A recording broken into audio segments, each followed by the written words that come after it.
इसलिए जब तक तुम सपना देखते हो तुम जागे हुए नहीं हो, चाहे दिन हो या रात हो। इसलिए दूसरी बात यह है कि जब सपना बिल्कुल नहीं है तो ही तुम जागे हुए कहे जा सकते हो। हम बुद्ध को जागृत पुरुष कहते हैं। ये जागरण क्या है? ये जागरण वस्तुतः आंतरिक स्वप्न प्रक्रिया का विसर्जन है। भीतर कोई सपना नहीं है, तुम जाते हो तो वहां कोई सपना नहीं मिलता, मानो आकाश में तारे नहीं रहे, शुद्ध आकाश ही है। जब स्वप्न नहीं रहा तो तुम शुद्ध आकाश हो। ये शुद्धता, ये निर्दोषता, ये स्वप्न रहित चैतन्य ही बुद्धत्व या जागरण कहलाता है। सदियों से सारे संसार का अध्यात्म, चाहे वो पूर्व का हो या पश्चिम का, कहता आया है कि मनुष्य सोया हुआ है।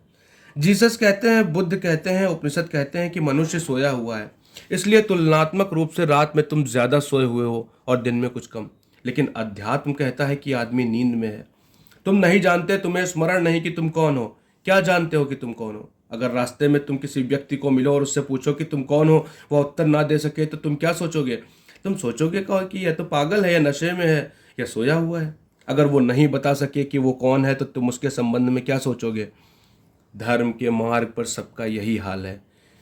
तुम नहीं बता सकते कि तुम कौन हो। जब गुरजीएफ या जीसस या कोई भी कहता है कि आदमी सोया है तो उसका पहला अर्थ यह है कि तुम स्वयं के संबंध में जागरूक नहीं हो। तुम स्वयं को नहीं जानते, तुम स्वयं से कभी नहीं मिले हो। विषयगत संसार में तो तुम बहुत जानते हो, लेकिन स्वयं विषयी को नहीं जानते।